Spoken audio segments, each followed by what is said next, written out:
こんにちは、青木博之です。武道の形を使って人間の能力を開発する、仕事をしております。どんな人でもみんな本当に明るく、能力が思いっきり開いて明るい楽しい人生が送れるように、いろいろなことを考えております。で、私は今88歳、米寿を迎えました。で、これを機に YouTube を始めます。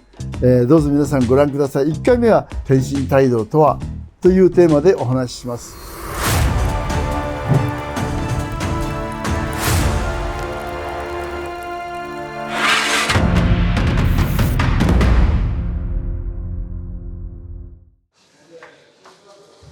青木博之88歳、天身帯同創始者。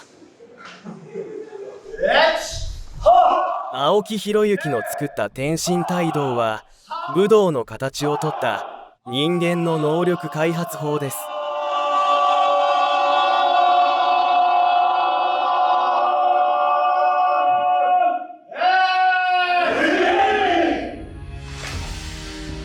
青木博之はもともと江上流空手の最上段者でした。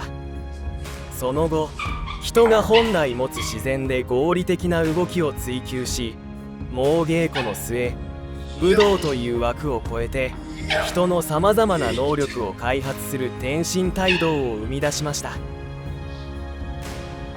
で、この地球上っていうのは圧倒的多数の人が非常に苦しい中で生きていると、貧困の中で生きていると、やっぱりそういうものを是正しなきゃいけない。で、是正できなくてもそういう人たちは逆にお金とか物とかではなくて精神の自由を得てね、本当に健康で明るく楽しく幸せな生き方ってあるわけですから、そういう本当に希望に満ちた喜びある生き方を、していきたいと。心を謙虚にし、人と和らぎ助け合い、そしてそれが永遠に続いていくと。しかも自分の利益を決して求めないと。そういうようなことができるようになるような教育をするっていうことですね。それを形にして刀を使い、棒を使い、投げ技を使い、ついたり蹴ったりを使いながら、ですから刀を振り回してるからといって人を切るとかいう残酷だとかそういうことではなくて、心を清め成長し、また自由になりね、世の中のためにも働いていこうと、そういうようなことを考えてつけた名前が天身帯同、あるいは剣舞天身流ですね。天身帯同は武道という枠にとらわれず、体を使い、刀や棒を使って体系化したものです。楽しみながら精神の解放を実現する大義で、その大義にはさまざまな形があります。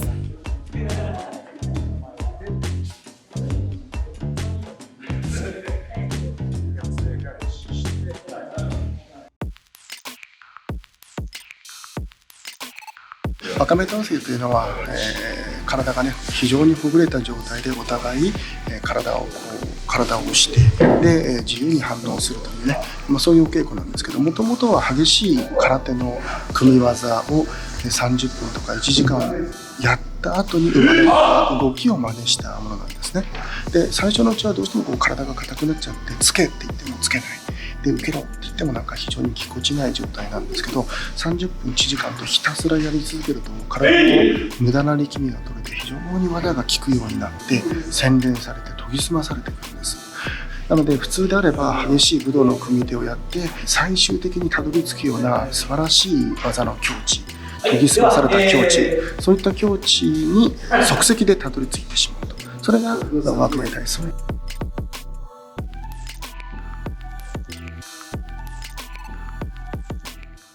人と溶け合う、一体となるっていう稽古をこれからやります。じゃあ、お願いします。じゃあ、私がまだ入ってきますね。これはもう、私が海の塩、海の水ですね。彼がわかめ林、ここにたくさんわかめの林があると。そこを通り抜けていく感じです。こういきますね。で、ふわーっていきます。こうやります。これができてくると、上手になると、もういろんな方向から、もういろいろな方向からやります。第2段階ですね。でそれもできるようになったら、今度手を使わないで気持ちだけでパッとこうやって合わせちゃうわけです。これやるそれこうやって気持ちだけです。もう完全に一つになってますね。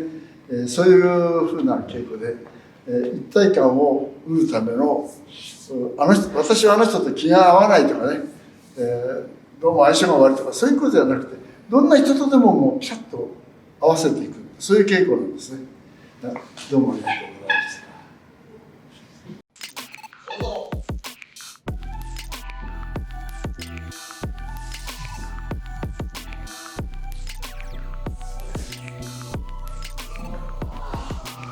これは、刀を使った木刀を使ったわかめ体操というお稽古ですね。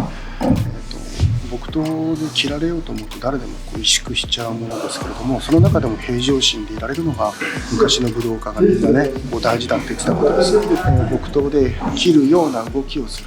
でそれに対して柔らかく全身で受ける、抵抗することなく相手の木刀を怖がらないというね、そういう練習をしているところですね。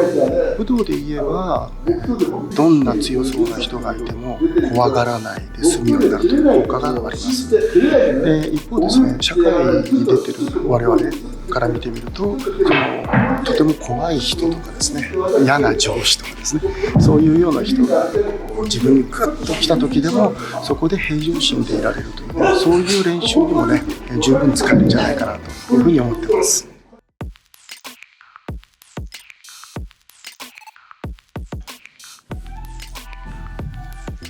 天心帯同は相手の気を感じ取るというのが非常に大切な要素としてあります。そのため熟練した者同士が組むとお互いの動きを感じ取るので隙が当たらなくなります。気を読むためにはよりリラックスした心と体が大切となります。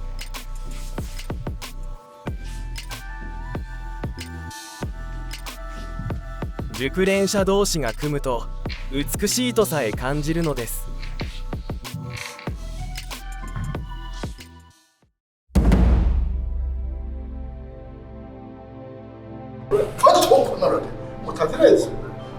遠当ては天心帯同の技の中で究極の技の一つと呼ばれています。今彼狙ってるから、そっちがこう引いて怖いんですよ。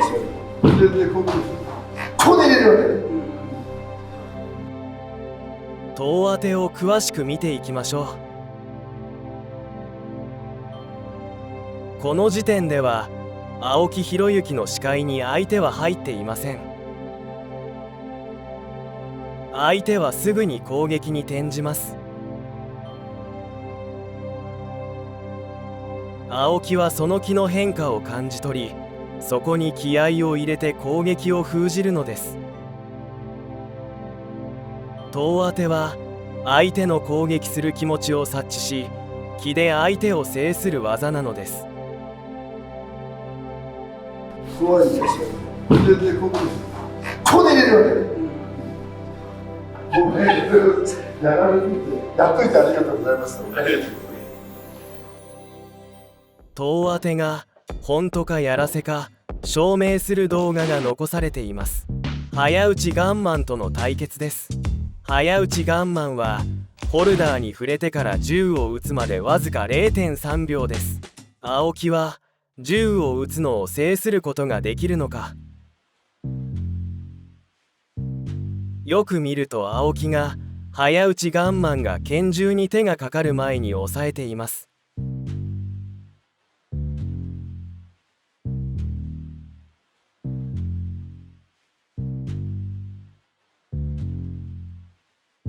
それはどんな状況でも反応しています。青木は明らかに相手の気の変化を察知し、銃から回避しているのです。そしてこんな状況でも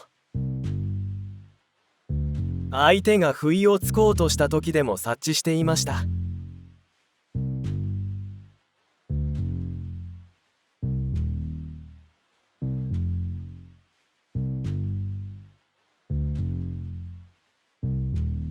というかもう用意ですよね。用意はしてるんですけど、その先手食らってますから、やっぱりダメですね。無になってると相手の心の中の、一つの意識の動きがこちらに飛び込んでくる。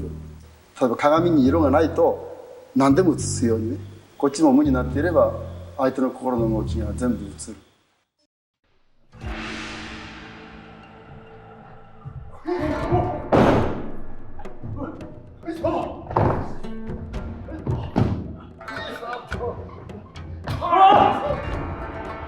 青木弘之の組み手は相手を自由自在に動かしているように見えます。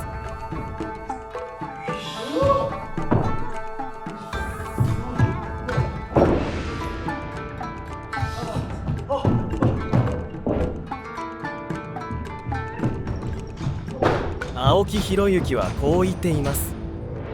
天心帯道、心帯道は相手を痛めつける武道ではなく、人の心を解放し人間の能力を開発する武道です。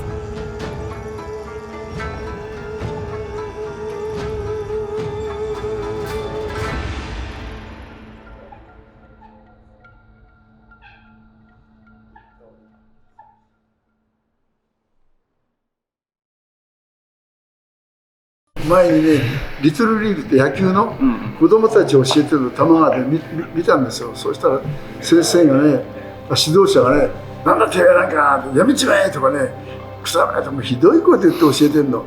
あれじゃね、子供の心歪みますよね。そういうことやっちゃいけないと思って、そういうことやっちゃいけないなと思って、6時になりました。大変時間制限だったけど、じゃあ本当にどうもありがとうございました。まだいくらでも私生きてる限りできますから。青木弘之の稽古を受けたい方は天津会事務局までご連絡ください。